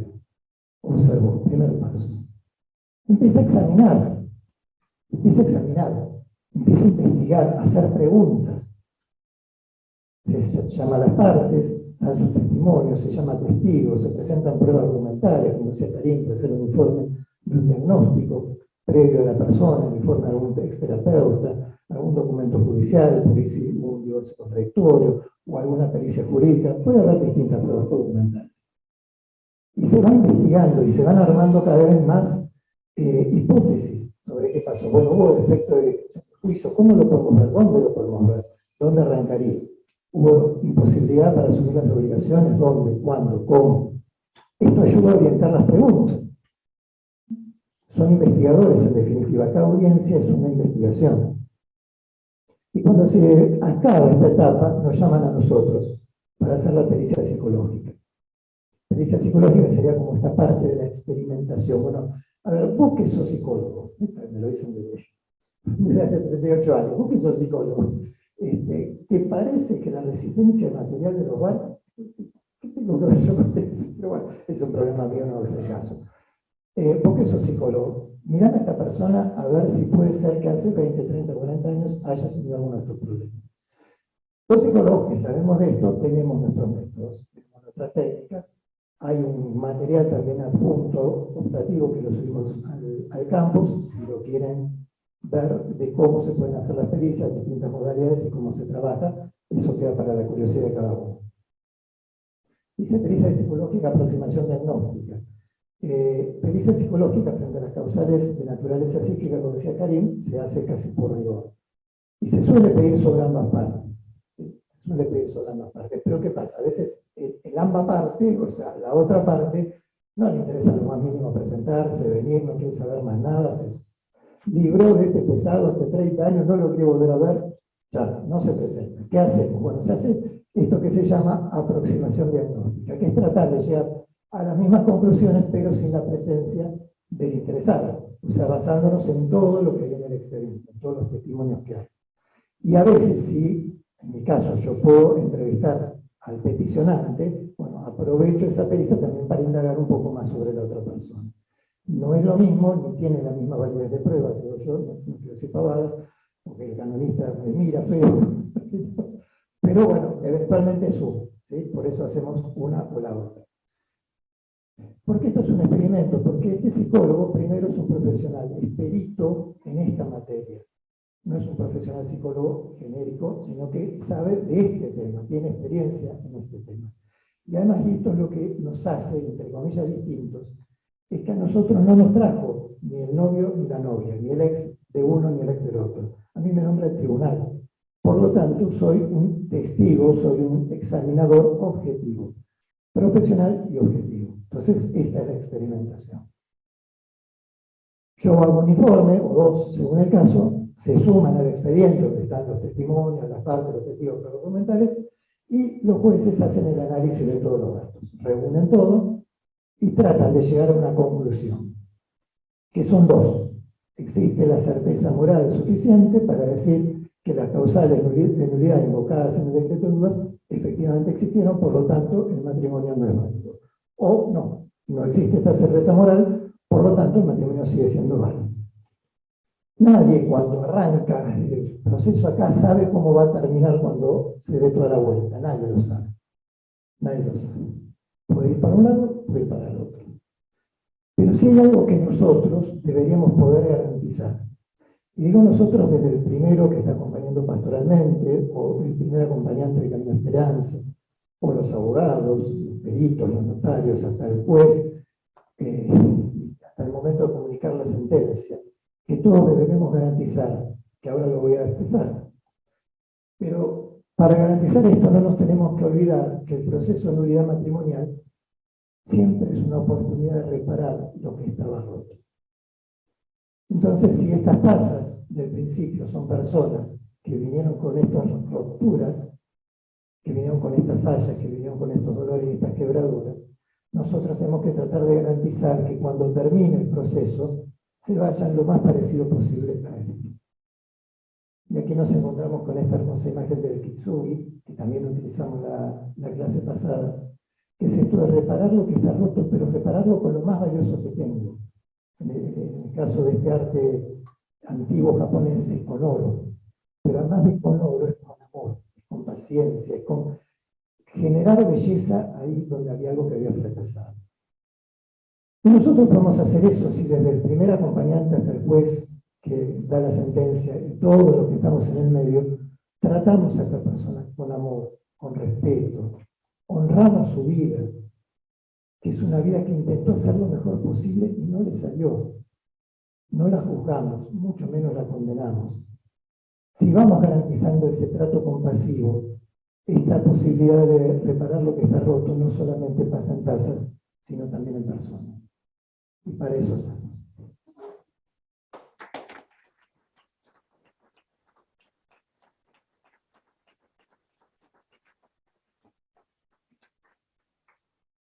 ¿Cómo sigue esto? Si quieres unas preguntas, tenés un tiempito más todavía. Bueno, si quieren hacer preguntas.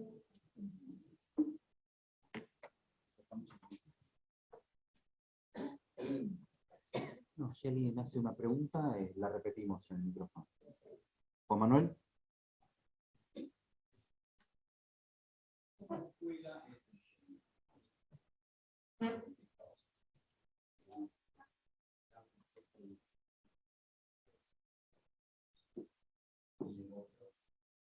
¿Cómo fue el tema de las idealizaciones? Muy claro, obligaciones. Sin embargo, idealización muy fuerte. No permite poner en valor el conocimiento racional.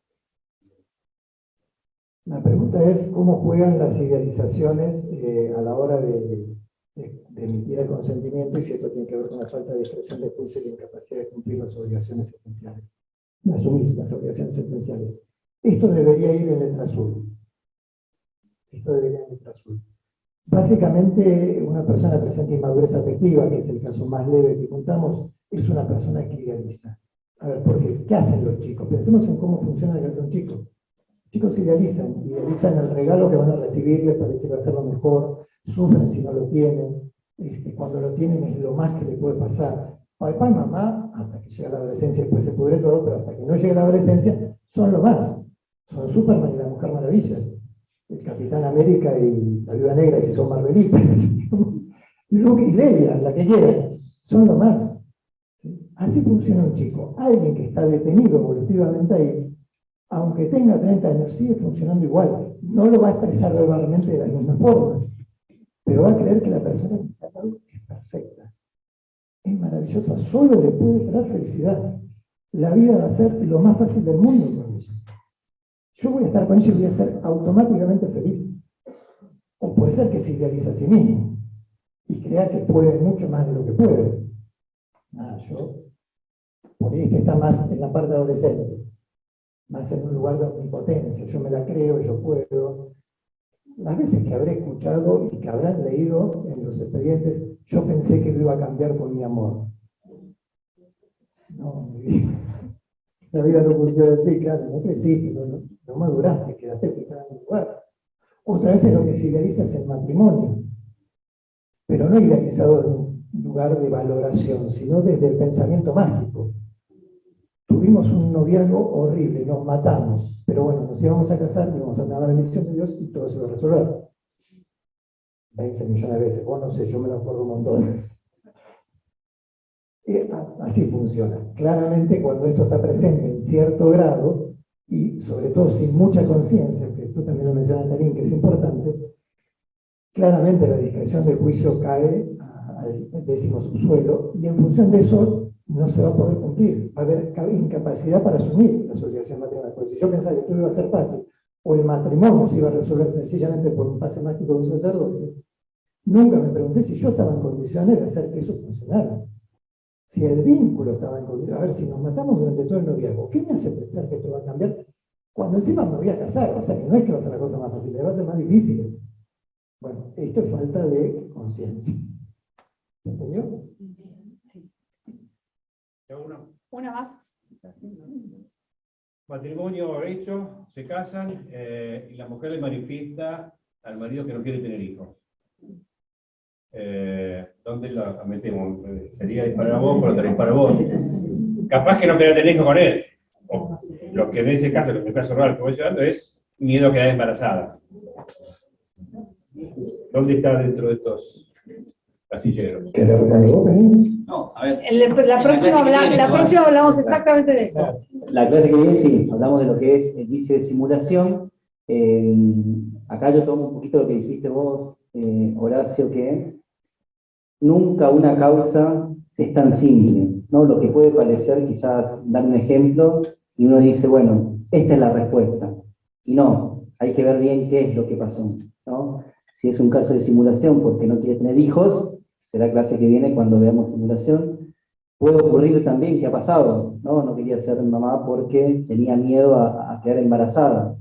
Y ya no entramos dentro de lo que es la simulación, quizás, porque no es que prevalecía la intención de no querer ser mamá, sino que prevalecía el miedo, y entramos dentro de algunos de los supuestos que también vamos a ver en las clases que vienen. Yo digo, es importante esto de que nunca, bueno, lo dijo Horacio, ¿no? Lo que se ve al principio, cómo puede ir tomando un camino distinto a medida que vayamos avanzando en un proceso de unidad matrimonial y vayamos conociendo. Siempre cuando estamos en lo último sé sí, pero siempre cuando estamos en un proceso de unidad matrimonial, aclaramos esto, no es un expediente, un conjunto de hojas, es una historia de un hombre y una mujer que han venido acá, quizás viene el hombre y no la mujer o viceversa, o llegan los dos, ¿no? Entonces, tarea del tribunal es ir conociendo qué es lo que pasa en el consentimiento de estos dos novios que en algún momento llegaron al matrimonio. Y es un proceso, ¿no? Hay que llegar al final, y al final se evalúa bien qué es lo que pasó.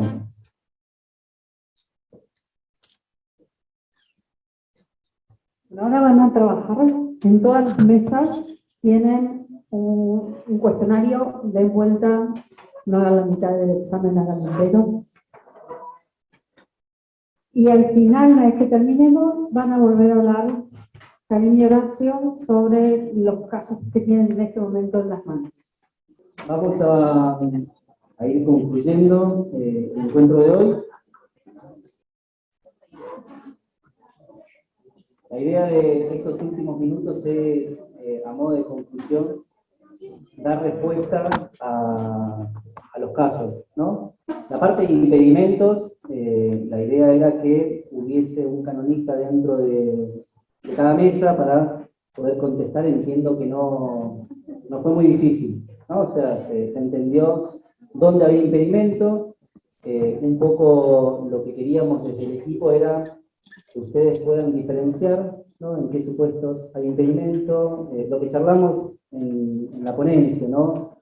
Dar los expedientes, chusmearlos, ver dónde podíamos encontrar una dispensa, qué pasaba si no estaba la dispensa. Sí, era más que nada para que piensen.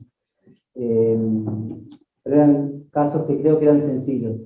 Sí, nos quedamos con la segunda parte, el vicio del consentimiento.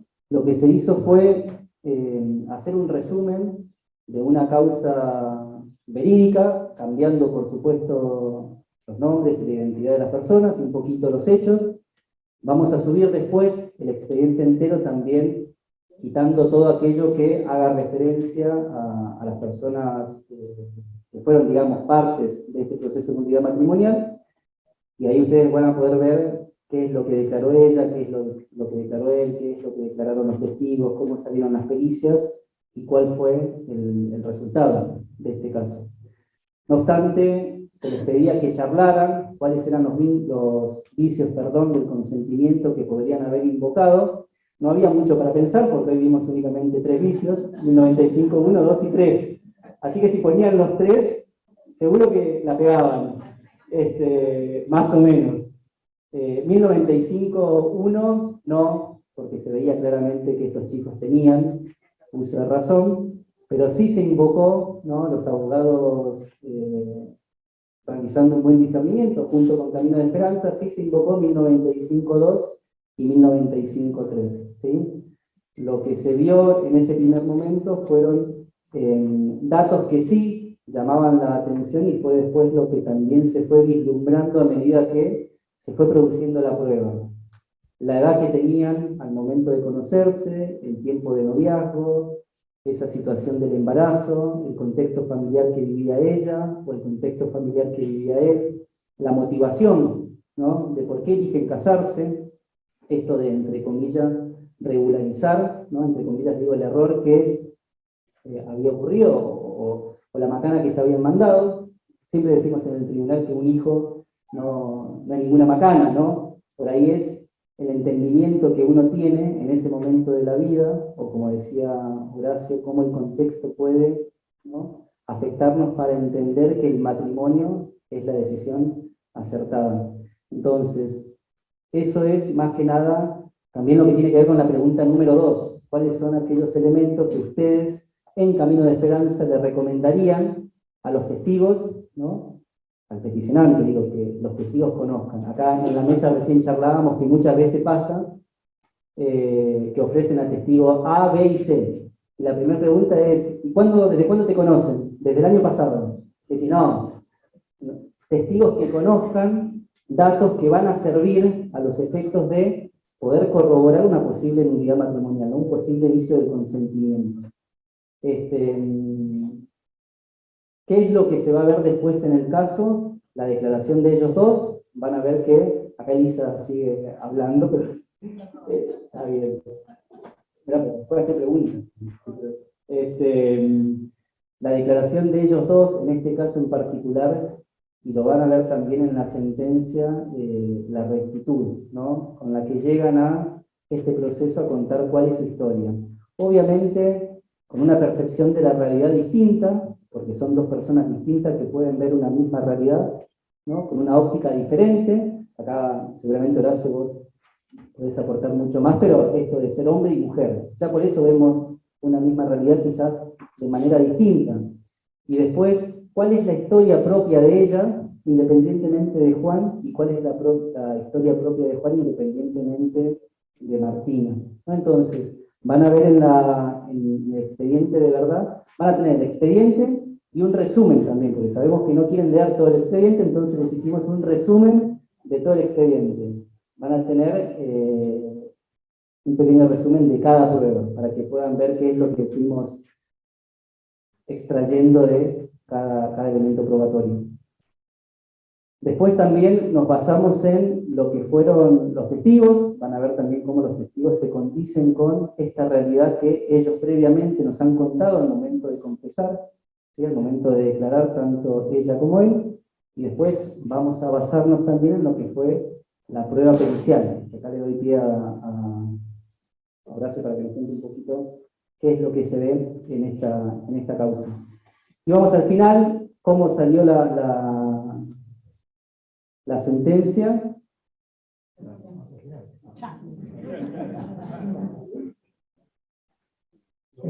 En este caso se hizo pericia sobre las dos partes, el convenido Juan, que estaba deseoso por participar, y nada, en la pericia, como siempre, exploramos hacer una reconstrucción de la historia, no nos detenemos tanto, no me detengo como yo trabajo, no me detengo tanto en lo que pasó durante el matrimonio, sino cómo fue la historia de cada persona, recorriéndola muy detallada y minuciosamente. Emergen varias cosas, y un buen ejemplo de algo que decía Karim que me pareció muy interesante como distinción, que a veces la gravedad del defecto no tiene que ver con la gravedad del hecho, sino en cómo impacta en la persona. Estábamos más o menos por ahí. Obviamente dentro del material que ustedes leyeron, un elemento que destaca un montón es la situación de abuso sufrida por Martina. Esto claramente es una situación grave, más allá de los contextos y las situaciones. Cuando la contextualizamos, se vuelve mucho más grave. Primero por la edad en la que se produce, a los 12 años, a pocos días de haberse indispuesto por primera vez, y en un contexto familiar. El perpetuador es alguien vinculado a la familia, y encima se produce una situación donde en la casa donde esto pasa estaba toda la familia presente. Y nadie advirtió lo que estaba pasando. Esto no es casualidad, esto tiene que ver con todo el contexto de una historia donde una madre vivía trabajando e ignorando que esta chica existía. Jamás estuvo allí para ella, de ninguna manera, siempre fue invisible. Y un padre que estaba presente todo el día porque no trabajaba, pero siempre violento. O sea, ya ahí tenemos un contexto familiar donde esta nena, porque era una nena, estaba absolutamente sola en el mundo. Incluso cuando llega a compartir con la madre lo que había sucedido, la madre no dijo nada y no hizo absolutamente nada. Esta persona siguió frecuentando la familia y terminó casándose con un familiar de ella, la siguió viendo durante todos los años, incluso intentando volver a abusar de ella, y ya tenía que defenderse sola. Y ahí podemos ver, digamos, el cómo vive y el cómo impacta un hecho que de por sí es grave, pero que acá se amplifica con lo que es la revictimización. Mucho más pasa con Martina. Dos palabras sobre Juan, también una familia muy deficitaria, muy marcada por toda una serie de pobrezas, desde una pobreza económica bastante significativa. Juan durante su pericia llega a relatar que la mayoría de sus compañeros de colegio o estaban muertos o presos, para imaginarnos el contexto donde venía Juan. Una enorme pobreza afectiva, una violencia muy explícita entre los padres, chico que creció solo también, encerrado en su mundo interno, sumamente introspectivo, viviendo en su fantasía. Era muy difícil comunicarse con nadie claramente y establecer un vínculo.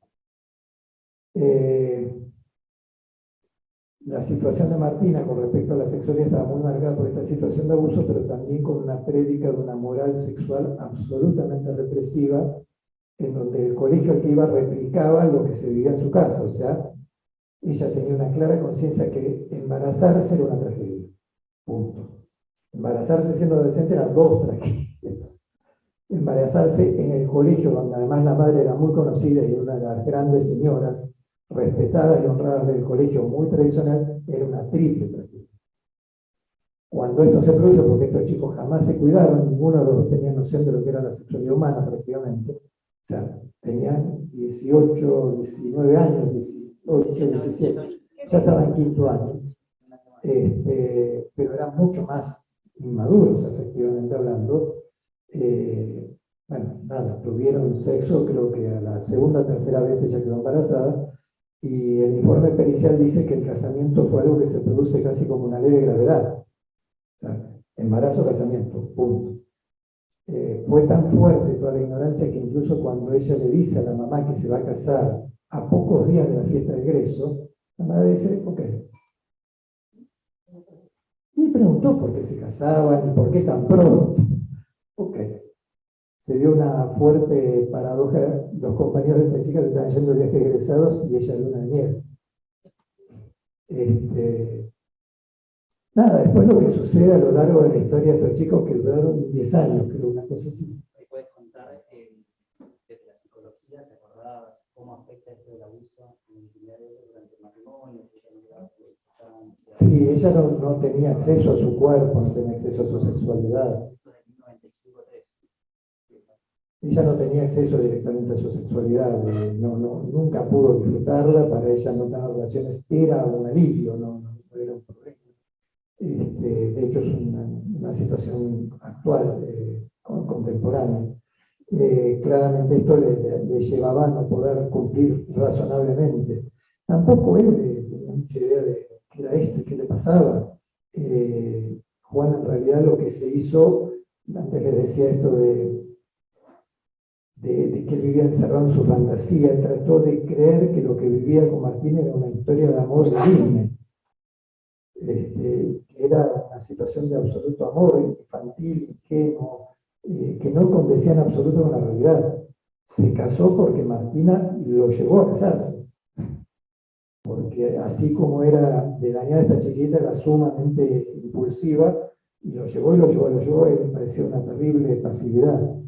Los dos fueron diagnosticados con un trastorno de déficit narcisista que explicamos antes, obviamente con una grave inmadurez afectiva, desde allí con una incapacidad evidente de entender desde la discreción de juicio los deberes y derechos del matrimonio, y como decíamos antes, en 1995-2, en 1995-3 cae por peso propio, digamos. Eran incapaces de cumplir con las obligaciones esenciales del matrimonio.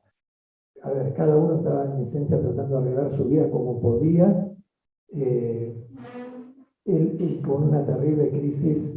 Lo único que había destacado para sus padres era su inteligencia a lo largo de toda su historia. Después nada de su vida habían registrado de Juan. Y cuando se produce el embarazo, produce un bloqueo intelectual, terminó repitiendo, no pudo terminar quinto año. O sea, lo poco que tenía de valioso lo perdió.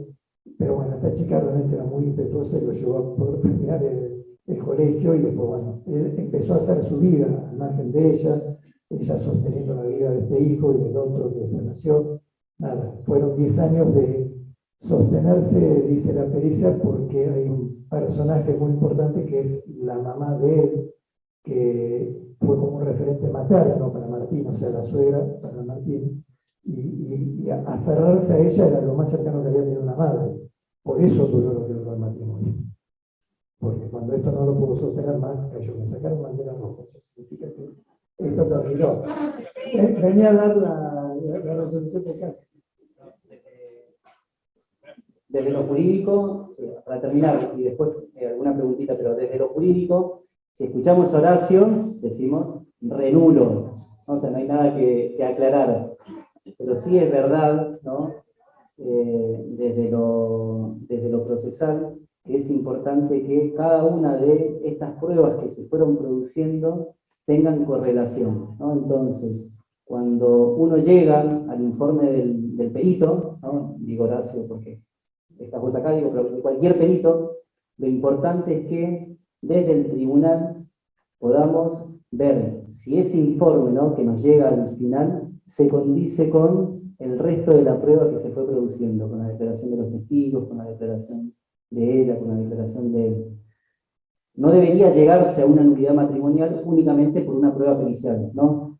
Porque cada prueba, ¿no?, tiene su propio peso. La declaración de las partes tiene peso, la declaración del testigo que ve la cuestión de una manera más objetiva desde afuera también tiene peso. La declaración del perito, por supuesto, que también tiene peso. Entonces, se llega a una sentencia a favor de la nulidad del vínculo cuando se ve, ¿no?, cómo se van uniendo cada uno de estos elementos, estos pequeños pasos que conforman lo que es un proceso de nulidad matrimonial. El resultado, evidentemente sí, puede declarar la nulidad del matrimonio por causa 1995-2, 1995-3, tanto en él como en ella, ¿no? Se invocaron 4 causales, 2 por el lado de él, 2 por el lado de ella, y se llega a esa conclusión, no solamente que se les declara la nulidad del matrimonio, sino que también se les impone un veto. Otro tema para otro día, que es parte de otro encuentro de capacitación, creo que son... Sí. Creo que es el último encuentro que hablamos de lo que es el veto, ¿no? Se le declara la nulidad y se les impone un veto a ambos contrayentes, ¿sí? Defensor del vínculo, también van a ver ahí el resumen de lo que fue el dictamen del defensor del vínculo. El defensor del vínculo no fue tan benévolo, hay que decir, no fue tan benévolo, realizó algunas observaciones válidas. Acuérdense que el defensor del vínculo es quien defiende el vínculo matrimonial y por eso este tipo de proceso es un proceso contencioso, porque hay una parte peticionante que viene a litigar en contra de un vínculo matrimonial que tiene un defensor propio, que es el defensor del vínculo. En este caso, fíjense, aun cuando uno puede decir, esto es re nulo, como el defensor del vínculo, agarrándose de cada una de estas pruebas, declaración de la parte, declaración del convenido, declaración de los testigos, junto con la pericia, hace algo de estas observaciones. Che, ojo que la pericia no se condice tanto con cada uno de los elementos que fueron apareciendo en estos elementos probatorios. Después es tarea del tribunal discernir a qué le da mayor peso probatorio, ¿sí? A estas pequeñas incongruencias o a lo que pasó, ¿no? Eso es otro tema que también van a ver cómo razonamos en el tribunal, en este caso en particular. Pero sí, observó el defensor del vínculo algo, si bien no se opone, sí observa cosas para tener en cuenta, que también es parte de la tarea del defensor del vínculo. Decirnos a los jueces cuáles son aquellos elementos que tenemos que valorar cuando tomemos una decisión. Así como el abogado nos dice cuáles son los elementos que tenemos que tener en cuenta a favor de la nulidad, el defensor del vínculo, ¿no?, tira para el otro lado. Y el juez, que es imparcial, toma una decisión teniendo las 2 campanas. Martina, ¿por qué pidió la nulidad? En este caso, Martina, porque sale en el cuestionario y se ve en una parte de la declaración esta parte de, digamos, lo que es la vida de fe para ella. De hecho, cuando se le pregunta si está casada, si no se quiere regularizar una segunda unión o algo por el estilo, ella cuenta que no, que de hecho estuvo en pareja, pero que no quiere estar con nadie más. O sea, que parte de lo que contaba Horacio de cómo juega la sexualidad con el hombre en ella puede hoy en día también decir, no, incluso para mí, una vida sin intimidad sexual para mí es mejor, entonces no quiero estar con un hombre. Lo hace más por una cuestión interior de sanación de ella, de necesitar una respuesta de la iglesia de qué es lo que pasó con su historia. ¿El tema de la comunión jugaba? No, porque ella no estaba en pareja, así que... No, en este caso no jugaba porque, de hecho, como dice Ceci, comulgaba. No.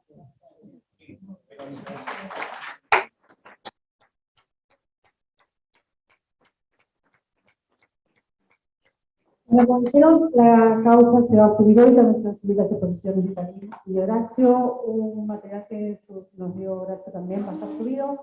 Con la causa, traten de leer la causa entera, yo sé que es larga. Lo que son secretos que todavía no los conocen, saltéenlos.